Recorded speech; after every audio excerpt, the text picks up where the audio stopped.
So good morning, everyone. This morning, we're going to be looking at how do we make our dreams come true financially by exploring money or stuff we already have. And we've got two fabulous speakers. We have Beth Beemer, who we call her Beth the Pound. And then we have Lucy, who we call Lucy the Mortgages. And she's a mortgage solutions lady. So before we make a start, I would love everyone's input with regards to, well, first of all, what are your dreams? What have you got upcoming that is a dream for you that you might have to release some capital that you've got tied up somewhere else?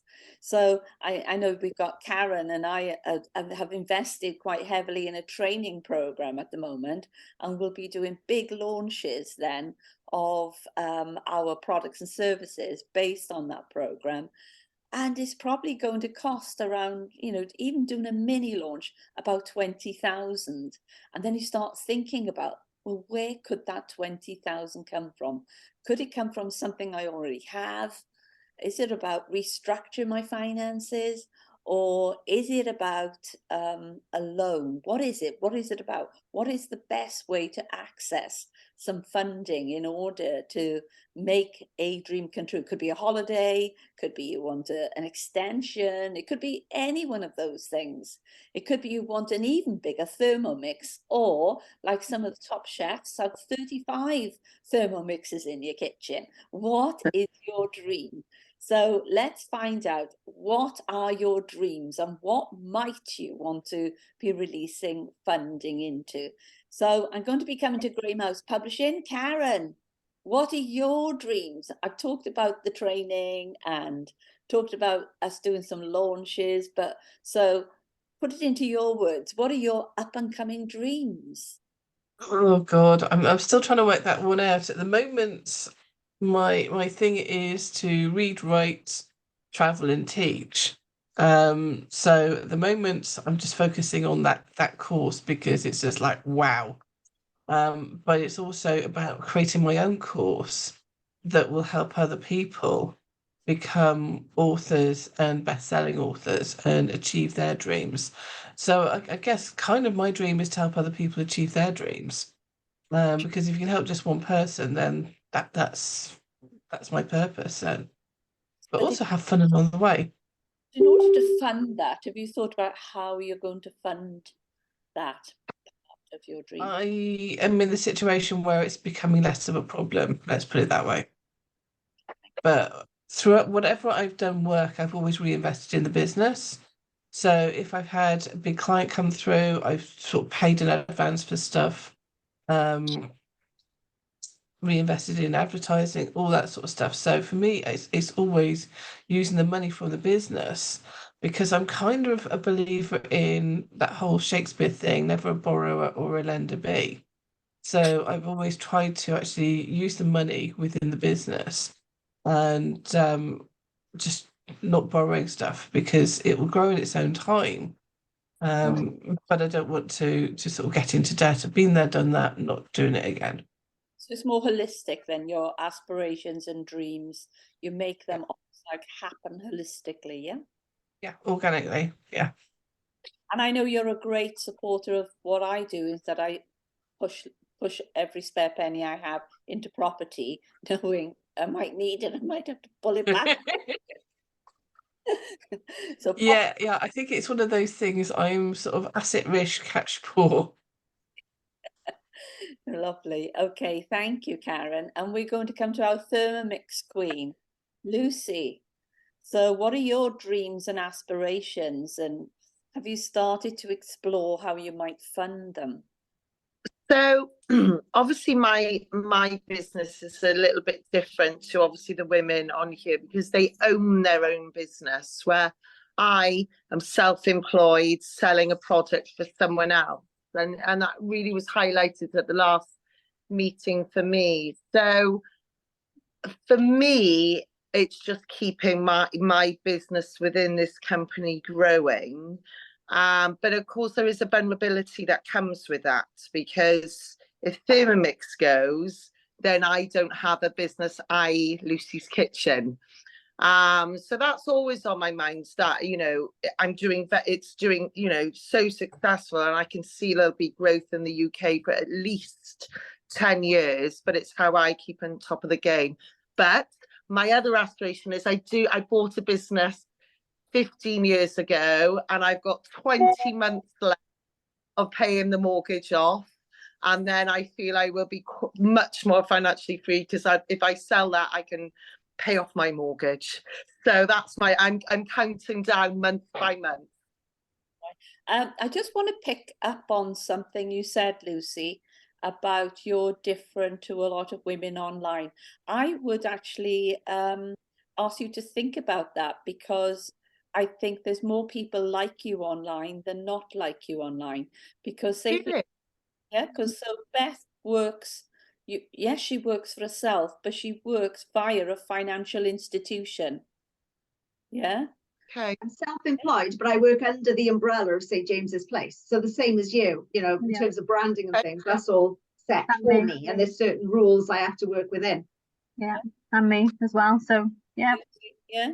Oh, that's really nice to hear, actually, because, you know, I did feel a little bit sort of, you know, when you say, Cheryl, about imposter syndrome, you know, I've had moments where I've thought, you know, because again, you know, the British market can be quite difficult with direct sales, and it's sort of, you know, being able to stand up head high, going, okay, well, but you know, it's, yeah.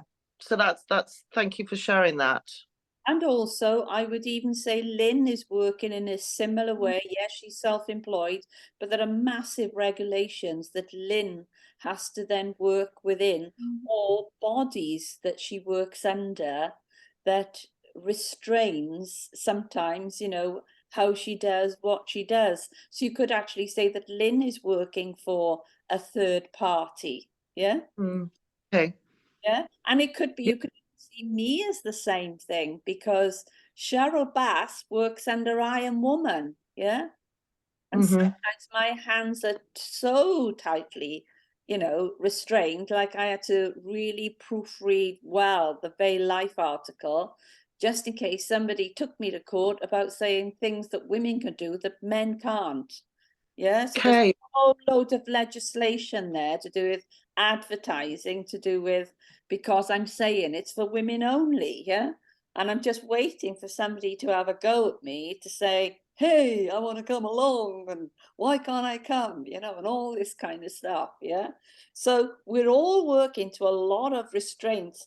And I would say, even say as well, Louise, with what she does, you know, she's very much, her hands are tied, working, developing this spa concept. And there are things she can do and can't do, and the brand of what she does. And then it would be the same with Karen, you know, being a publishing house. Again, even though it's your own business, if you're a limited company, it's the company you're working for. You know, it's not as though you just can do anything and everything. It's a matter of, it's almost like your brand will put restrictions on you as well. So I think we're all in the same boat. Yeah. We're all either working for our brand, or we're working to legislation, or we're working within the confines of subcontracting under somebody else's brand.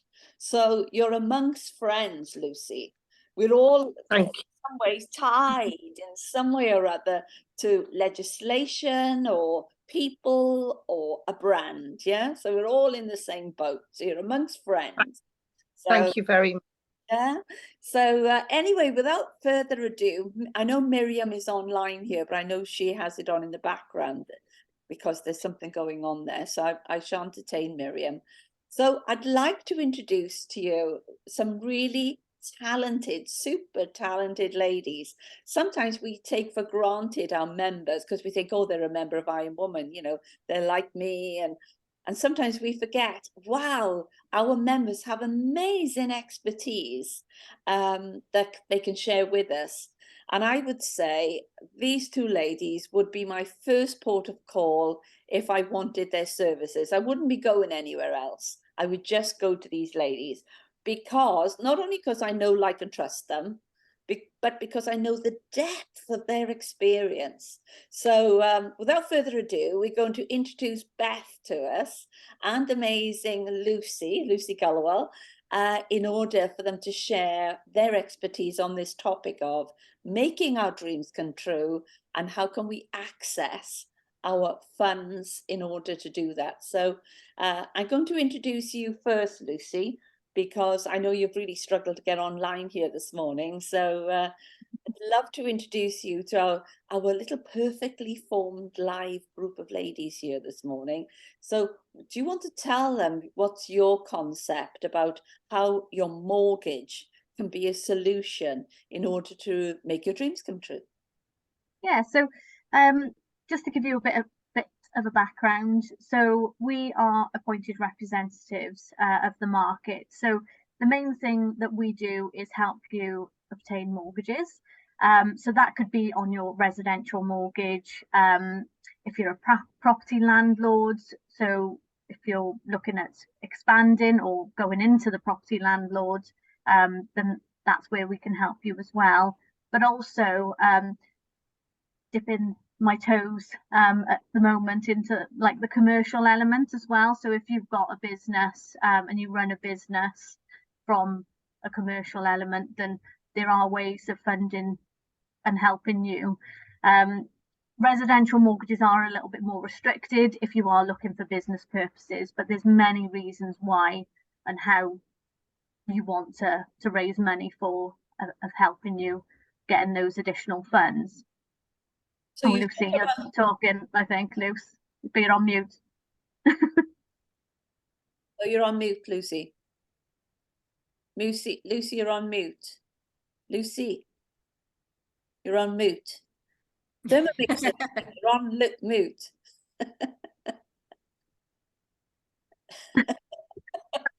Anyway, we're going to carry on. I'm sure at some stage Lucy will realise you're on mute. Lucy, we can't hear you. Oh. So, talk to us then, Lucy, about this whole theme of mortgages being the solution to people achieving their dreams. So there's many of solutions really. So the main things I'm probably covering at the moment would be people with low or bad credit. So I've recently helped someone that's got about 5 CCJs, all totaling a maximum of like 15,000. So there are solutions there. It's just putting up with the interest rate. Unfortunately, that will be a little bit higher, but also your deposit as well. So you have to put that bigger deposit. So when I do discuss with my clients, they come to me, they think that they won't obtain a mortgage or that there's just not going to be any way whatsoever. I work with them to make that mortgage solution. So whether or not it's 6 months, 12 months, 18 months, 2 years plus, we work together with getting them in that position to get that mortgage. Also as well, all of us probably on here, we're all self-employed. So that's another area that a lot of people do think that they're not able to get a mortgage because they're self-employed. There are providers out there as well that only use 1 year's accounts. But also when you are self-employed, my biggest tip ever when you're self-employed is to get the right accountant. Getting the right accountant is key, and that's purely because lenders will look at your self-assessments, so your tax overview and calculations. So if you were looking for a mortgage, again, 6, 12 months, speak to your accountant and your mortgage broker to get you in that right position, because there are quite a few people that will just declare minimal tax. But if you are looking to get that dream home of yours, then that's probably not going to be your answer. So declaring minimal tax and wanting that dream home is just not going to happen. But there's other ways of funding. So I've recently helped a customer pay for their wedding. So again, massive dream of theirs was to get married. Not many people realise that that is a valid reason for you to get some equity out of your property, get married. What's the average now? I think 25,000 plus is the average wedding across the UK at the moment. So trying to save up for that. Also extensions. So again, I've helped many of my clients extend their properties. So we were in a position of lockdown where a lot of people were either absolutely hating their properties, or they fell in love with their properties and thought, you know what, we're going to expand now. So getting that loft conversion, doing that double extension, so expanding their home, so because they might be having children, but also the biggest one, which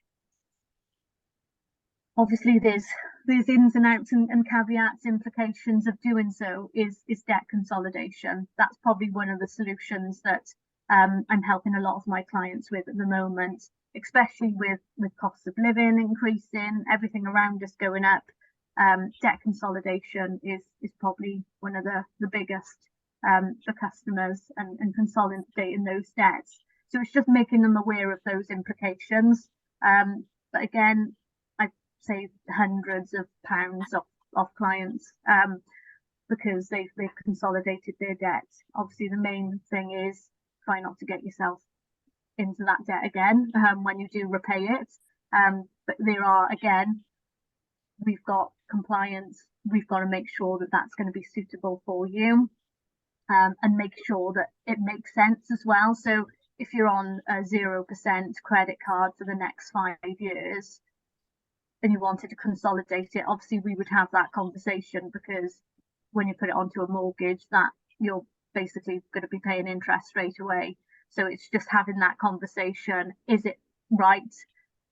And if you say, yeah, we want to proceed, it's just detailing those implications and what you're aware of.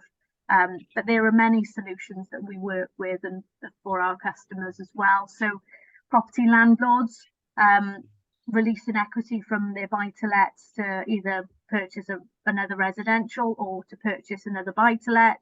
So there's many ways that they can basically build an additional portfolio as well. So just continuing to increase that portfolio. And when you're in that position and you've got that equity in properties, which if you've been a property landlord for quite a few years, you've probably made quite a bit over the last couple of years with property values increasing significantly. But yeah, that's pretty much ways and solutions that we can help you with, really, and getting you to the point of your dreams. Do you think that women in particular are just afraid to talk about money or to think about money, or they just don't want to explore almost like the potential of money in their lives going forward, because they think of it as a bad thing, as a good thing? I think the conversations I have, there's two ends, I think, where one, us as women, we feel like it's not achievable. And especially if you've got that self-employed business, we all have those, we all have those worries of that inconsistency. And I think when you start talking about a mortgage, it's probably one of your biggest commitments ever. And people think that you're not able to get that mortgage, especially us women, because we don't feel that we're going to earn enough, or we don't have enough to support a mortgage payment. But that's key, really, is making sure that, again, you've got that accountant in the background. But the other spectrum is women also take that financial element as well. So there's people that always deal with the finances, or they're on top of everything. So there's difference in women, I think, but a lot of self-employment, there's that doubt and that inability of getting that mortgage. And so when women are first starting up in business as well, I think they really don't plan enough funding to be available to the business, because when somebody starts off in business, you know, they've got to have all their capital funding in place. And what they forget is that they need at least 6 months savings in place to cover all the bills at home. And a lot of people think when they start in business, they open the door and people are going to come and buy what they do. They forget they've got to have this bulk of money parked in their business account in order to sustain them for at least 6 months. And to a lot of people, that could be up to about £20,000, or at least £12,000 to have in that business bank account to cover all the bills, or just even a rainy day fund if something was to go wrong. And so what I find is that women don't have enough money to start a business, and then something goes wrong, and then that's when the spiral starts. They start putting things on credit cards they can't pay, and the whole thing is a downward spiral. And then wherever they go, because they have such a poor financial history, it's very difficult then. It's almost like clinging to cement walls, you know, that nothing seems to stick as far as funding. So what's your advice on that, Lucy? I think obviously you always have that money. I was very lucky and fortunate when I become self-employed back in 2017, where I got made redundant. So I worked for Barclays for 12 years plus, so I had quite a nice lump sum behind me. But I think a lot of us women, when we do go self-employed, we have that, we don't want to go in all guns blazing. We have that backup. And I think personally, I would just go all guns blazing. As long as you've got that money behind you, I think when you've got that employment in the background, you're not 100% on your business. So, and that could be you succeeding in your first 12 months or just floating, basically. That's lovely. Do we have any questions from Lucy? So Lucy Thermomix lady, did you want to ask Lucy a question? But you do have to come off mute and talk to Lucy. No. I'm just listening. No questions. Just great. Thank you. Thank you, Lucy. Right. Okay. Karen, we've got Karen with a question. See, my main question is, Lucy, at what age are you not able to get a mortgage? Because I'm creeping up, but I'm thinking of getting some more houses. But if I had mortgages on them, I could get more houses, if that makes sense. So residential and doing buy-to-lets are totally different. So if it was your residential mortgage, roughly speaking, some lenders will go up to age 80. So depending on your income after your retirement. So if you were self-employed and you said, right, it's not manual, I could work up to 80, they can potentially go up to that time, as long as it's affordable. That's the main thing. Obviously, term-wise would be a little bit shorter. So it's the affordability side of things would be the main thing. With buy-to-lets, some lenders don't even have a maximum age. So all they look at is your rent. So if it was a buy-to-let, for example, and you were doing a long-term like rental, they would just work off the rental income. As long as you've got some sort of income in place that they can say, right, if there were rental voids, you can afford it. Yeah, tick. Rental is £850 a month. Yeah, that fits.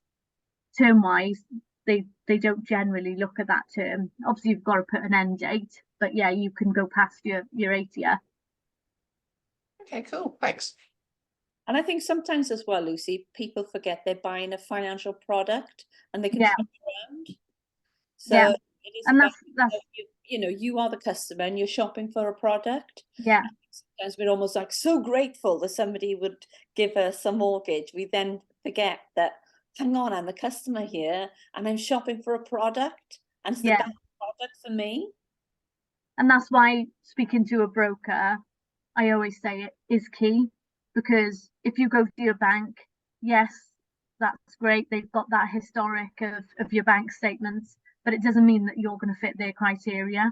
So all lenders are totally different. And this is why I always say choosing broker is probably key to your process, because we've got access to so many different providers. We obtain your needs and priorities and basically go from there and say, right, Barclays are going to be best for you now then, based on what you've told me. Or we've got, I don't know, Nationwide, NatWest, or some of the specialist providers like Accord or BM Solutions. So that's why I always say having a broker is probably key to your process, but not just having access to so many lenders, but also we work with you, for you. Whereas the bank will they want your business and they don't follow it through. Whereas we'll deal with everything from start to finish. Any estate agents involved, solicitors, we will make sure that that is as stress-free process as possible. But also we're flexible as well. Some brokers are, as in time. So if you wanted evening appointments, weekends, there's that flexibility that we can offer as well, which sometimes your bank doesn't offer that.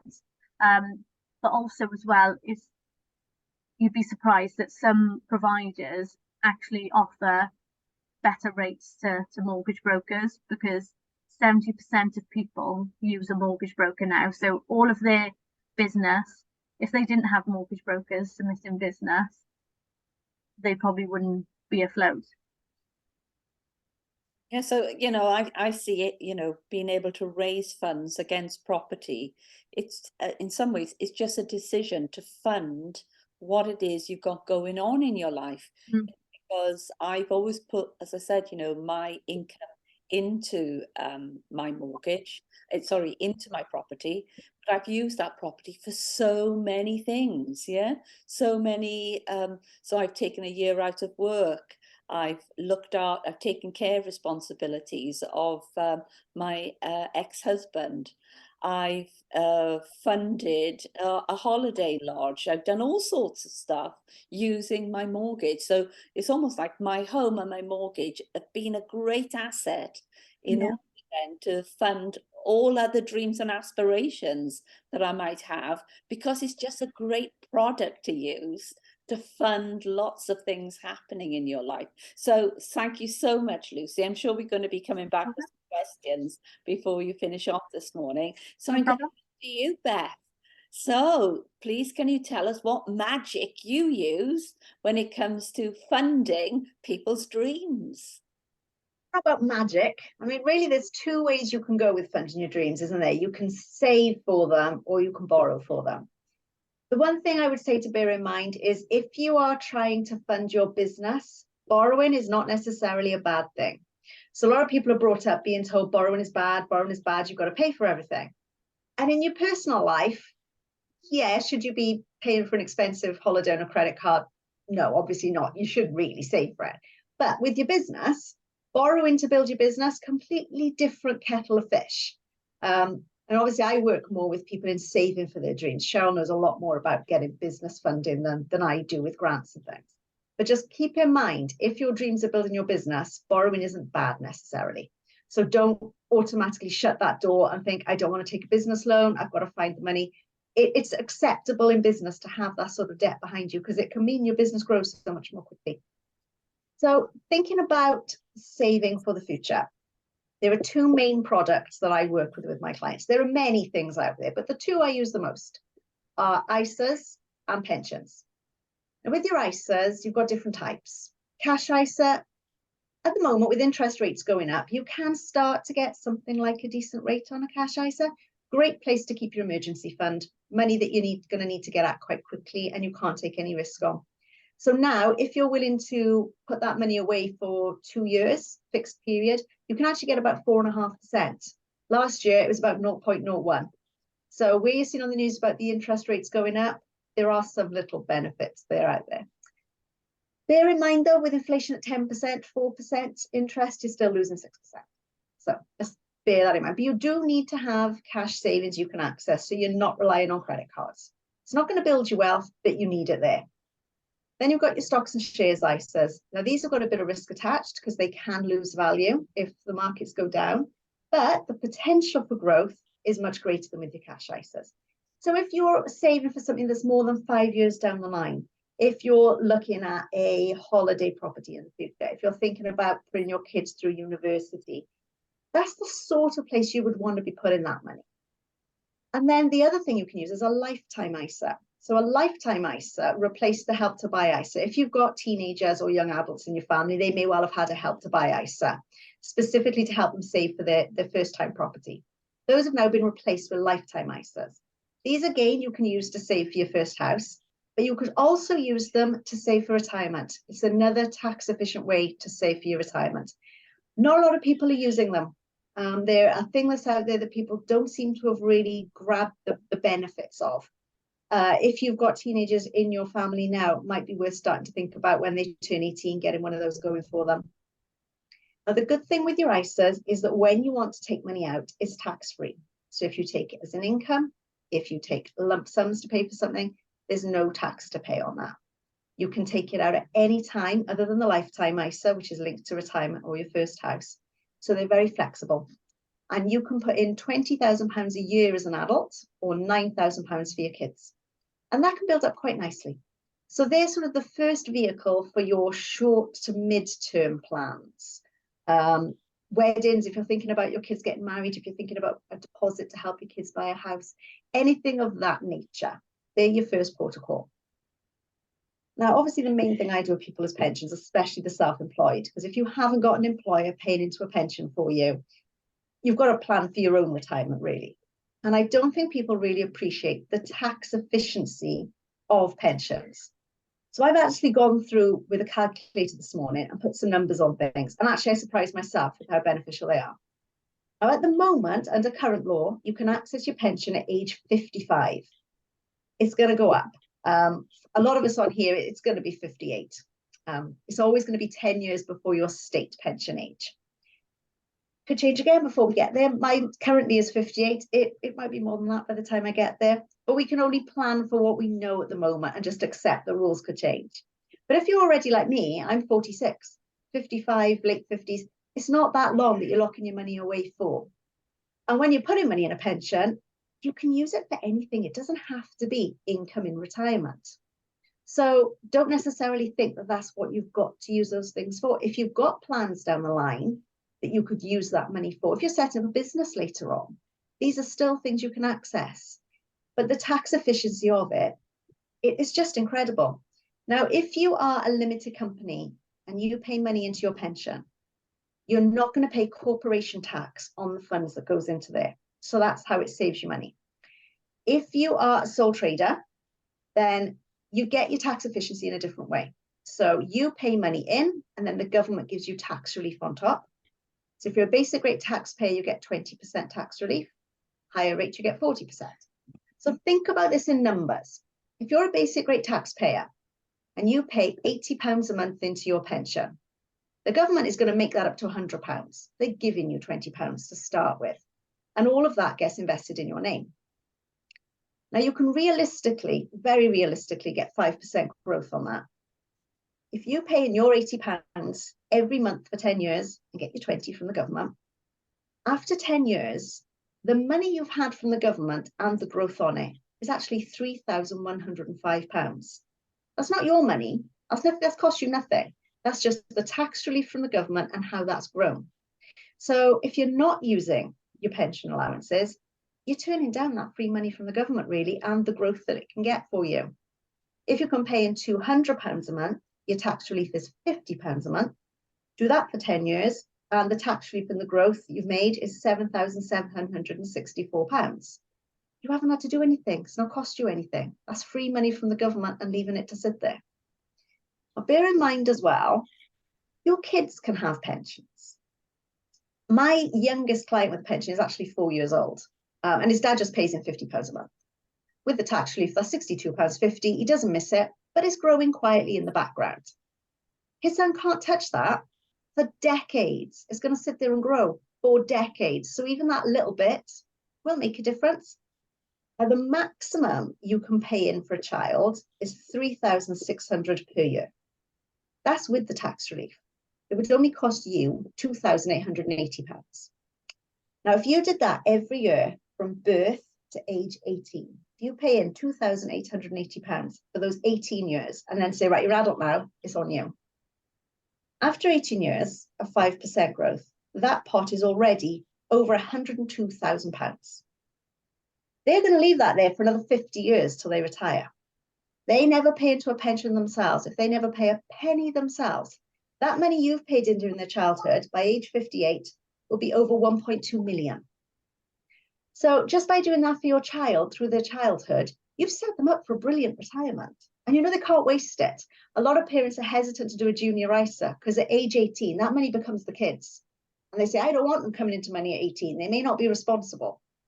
But if you're putting it away for their retirement, they can't have it till they're in their 50s. By then, maybe it'll be their 60s. So you know they can't waste it going off to Ibiza with their friends. The way a lot of people use this is actually grandparents saving for their grandchildren.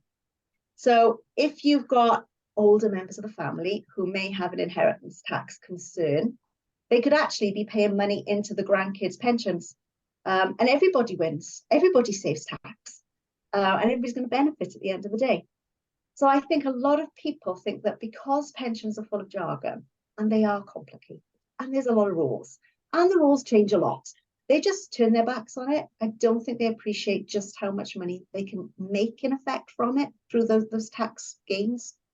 So that's why I would always say, talk to somebody like me. Don't say, oh, I can't do it, it's too complicated. That's what we're here for. We're here to interpret that. We're here to make sure that as the rules change, we tell you that and how it's going to affect you, and adapt your plans accordingly. Have a chat to somebody, just think through. A lot of people say, I can't afford to do very much. Well, do something. It's better than nothing. You know, £80 a month, most people could probably find £80 a month.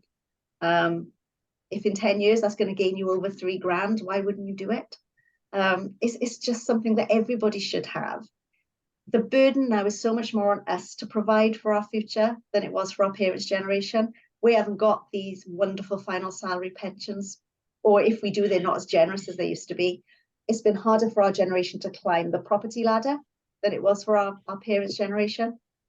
We haven't got quite such a safety net. A lot of people don't trust that the state pension will be there by the time they retire. So we've got to do more for ourselves, really, and take a bit more control. So I would just say those are the two main things to think about when you're thinking about your future and how you're going to fund it. Think about doing ISAs for your medium-term plans, and just think about pensions. Even if you can only do a little bit, don't rule it out. It's worth doing.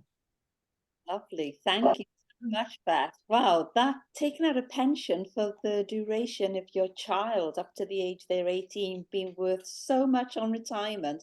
That is phenomenal, isn't it? It's amazing. Absolutely phenomenal. So I'd like to open up to questions. So if you can raise your hand if you have a question. So we're going to come to you, first of all, Lucy, and we'll come to you, Louise, straight after. So over to you, Louise. Lucy. Louise. Which one? Lucy, Which one?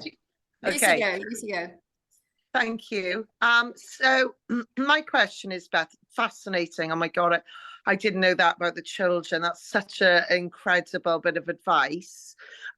So if for me, I'm self-employed and I'm paying into the children's accounts, does that mean that money is taken out before I pay tax?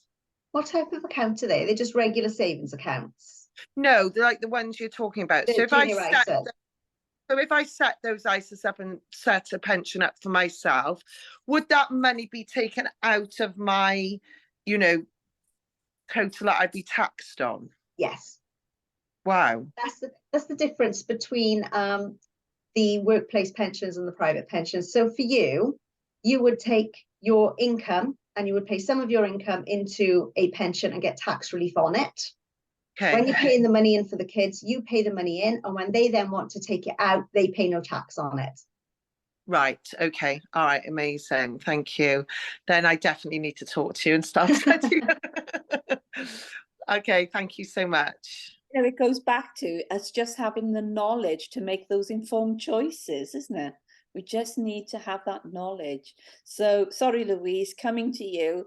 What's your question? I think my question was pretty much what Lucy asked was, does that mean that, yeah, you put money in and you don't get taxed on it? I just, yeah, you've blown my mind really, because I don't have a pension. I'm just like, oh, I don't even want to look at it. You know, I'm like, oh, I don't have kind of that. I'm just, yeah. So that has been really, really interesting. And also just, I was thinking, sorry, one thing I wasn't quite clear about. So like, if we've got a grandchild, like my partner's just got a grandchild, and if we started putting money aside for the grandchild, like you said, till 18, and then do you carry on till they're 50? Or is Yeah, it? you could do. No, you could but choose to keep paying, or you could say, well, you're 18 now, you're a grown up, save for yourself. Okay. But there's no reason. You can always keep paying into somebody else's pension. Okay, that's fascinating. Yeah, that's such a nice idea, isn't it? I didn't even really think about pensions for children. It doesn't really, you know, it doesn't sort of just kind of think about, yeah, that's amazing. Really interesting. Thank you so much. Very few people know it's even an option. It normally comes up if somebody says they've got an inheritance tax problem. We're looking at how to siphon money away out of the estate in a tax efficient way. It's a really simple thing. How many grandkids have you got? 5. Okay, well, we've got rid of 15 grand a year from your estate now, but it's not, they don't feel like they're losing it because they're gifting it to the next generation, and they love doing it. You feel like you're really supporting your family and leaving a legacy.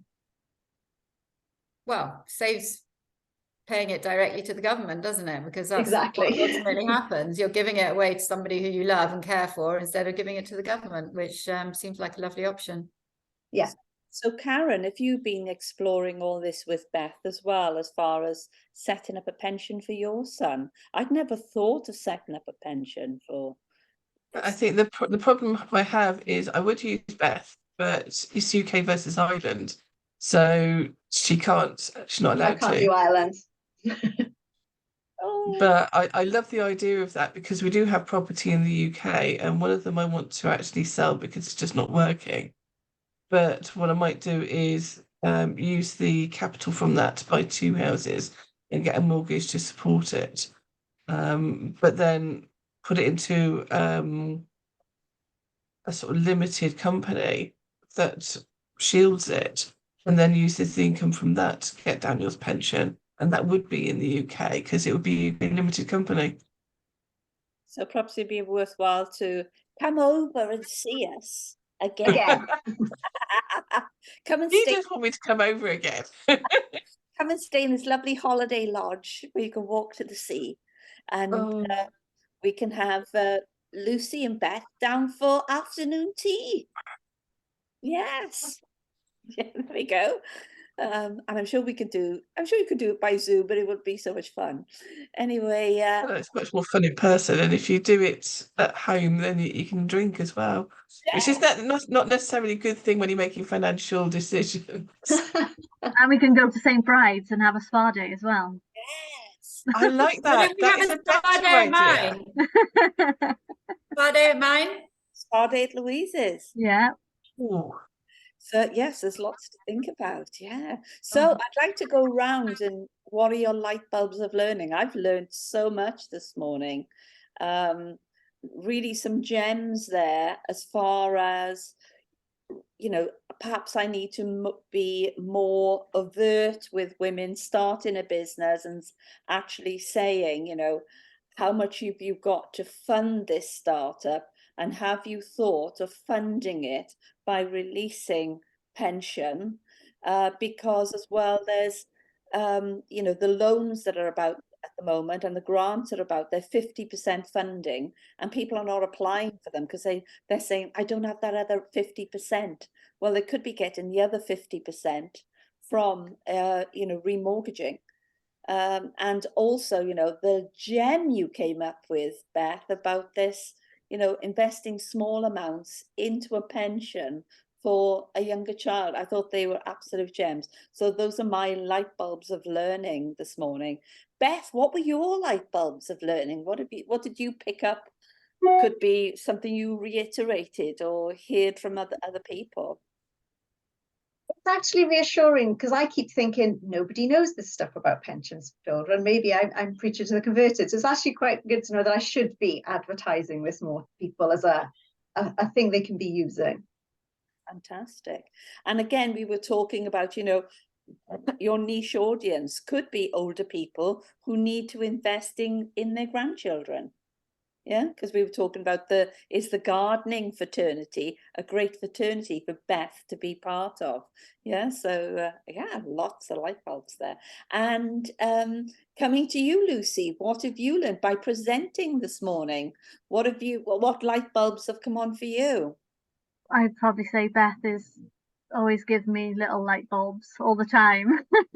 Even though I'm deal with finance on a daily basis, she always gives me my little light bulbs. But yeah, that pension, obviously I've not got a massive pension, being 35, but I have got quite a big one with Barclays. So I think I'd like to maybe review that as well. So I have been putting my own pension in as well.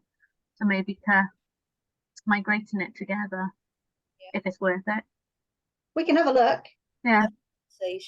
And something that came to mind with regards when you were speaking, Lucy, as well, is remembering when people go to their bank, usually you were shoehorned into their pension as opposed to shopping for a product. Yeah. Very much you've got to do what they say and have what they say. I had to open a bank account with Barclays and everything. I could only get my salary paid through Barclays. Naughty. But and yeah, I've learned so much this morning. So coming to you, Louise, what have you learned this morning? Just literally everything. Everything which she's been talking about is something which it's all just switched on lots of different light bulbs. And like you said, you know, about the funding, you know, because I've been looking at trying to find a little bit of funding to help us progress, to set this up as kind of do some more health and wealth for corporates. And yeah, that could be, you know, a really good way of doing it as well. Just put mortgaging our house and getting a bit of money out that way as well. And remembering the Prosperity Fund has now been launched in your area. So yeah. Waiting for it in Bridgend, but it has been launched in your area. Now, have they said it's a loan fund or a grant fund? I haven't even looked at it. I've literally just got back yesterday and it's on my app. Well, last night it's on my to-do list to look at today, the Prosperity Fund, and looking into it and seeing what we can access there. Yeah. So remembering every area is different. So Bridgend, Swansea's different from RCT because they've all put different rules connected with it. So yeah, worth having a look at. Yeah, definitely.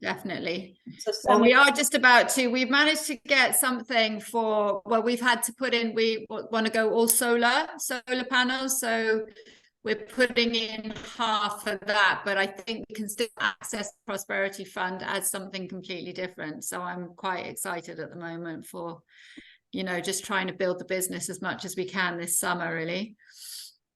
So what might well be having a session with Lucy to discuss about the different types of mortgages. Yeah.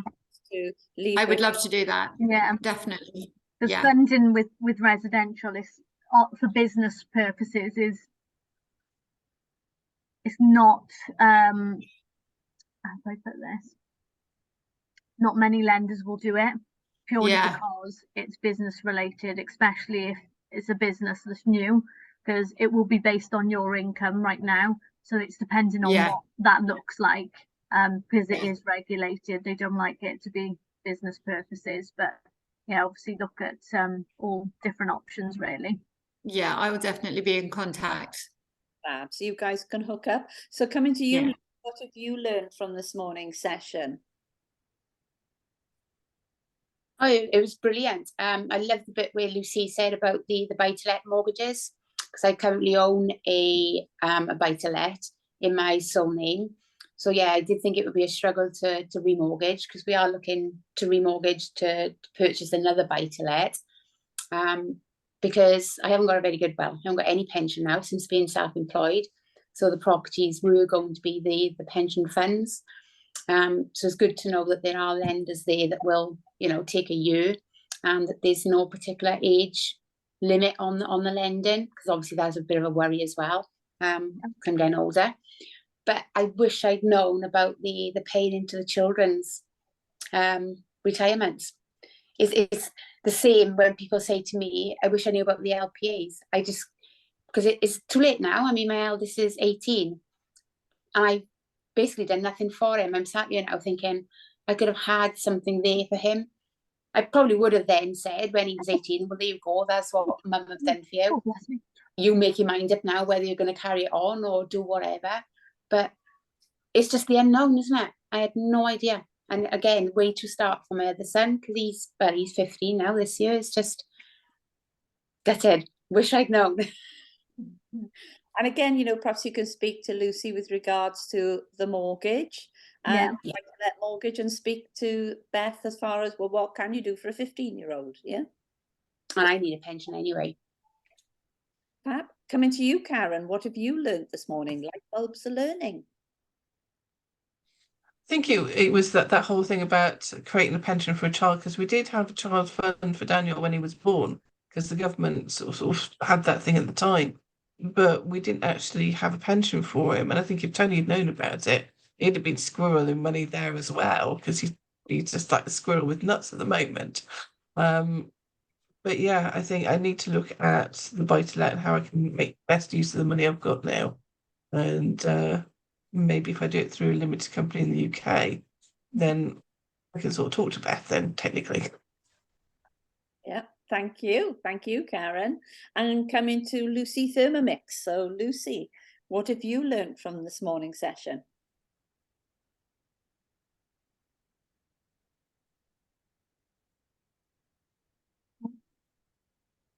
So Lucy's struggling to get onto mute.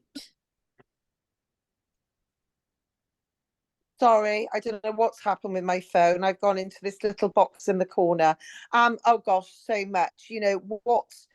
Beth and I've been trying to, and it's totally my fault, been wanting to chat to Beth for so long. And it's always busy. And I've not prioritized what is so important, which is finances. And again, I feel gutted I haven't done it for the children, but you've just got to go, right, what can I do now? I've also got a mother-in-law who is, really needs help with her finances, because I know she's way over with her inheritance tax. And I think it's all about trust, isn't it? To work with someone, you can build a relationship and trust. So yeah, it's been so interesting. Thank you both. You're obviously both brilliant in your field. And yeah, I will definitely be touching base, I promise. Thank you. And thank you both. Beth, incredible advice. Knowledge is power, and we all need to know what we need to know to have better choices. And the same then with yourself, Lucy. We've got to drop this stigma of thinking about money as being this horrible thing, as opposed to we should be thinking of money as being an enabler and to make choices for us, and to extend what we're doing, and to give us more flexibility with all our financial, whether it's houses, buy-to-lets, our mortgage. It's all about, having greater financial choice. And when we have greater financial choice, I think then we make smarter choices. Because we then realize, we have the power to make, to become better informed, and to make better decisions. So it's just something I wanted to add to this morning's session, is that please explore this prosperity fund. It's different in different areas. We're still waiting in Bridgend, but Swansea, if you're anywhere in the Swansea area, Swansea funding is really amazing. RCT has an amazing fund as well. They're all different. Some of them will give us straightforward, you know, £1,000 for a startup, and they think a startup within so many years. And there's also loan funds there. And especially interesting for you, Lucy, because you could be funding via somebody's mortgage, you know, the other 50% of a loan fund. So please get in contact with your local authorities. They're the ones distributing the Prosperity Fund. Again, a great opportunity for you to, whether you're launching something, pay for some marketing or whatever you might be doing. So there's startup and scale up, but how they weight that is different in different areas. So do look out for that. So have a great week ahead. And question, do we have a bank holiday again next Monday? Yes, do we have one or don't we? I don't know. The following. That's the So 29th. Fantastic. So we shall be online next week, and I think we'll have the same session as we had last time, where we did a load of networking online and created a lot of business together. So I know the feedback from that is everybody wanted more of it, wanted more time just to get to know each other that little better in order then to pass on some business together. So we'll tackle that next Monday. So look forward to seeing you then, and have a great weekend, everyone. Cheerio. Thank you. Bye. Bye.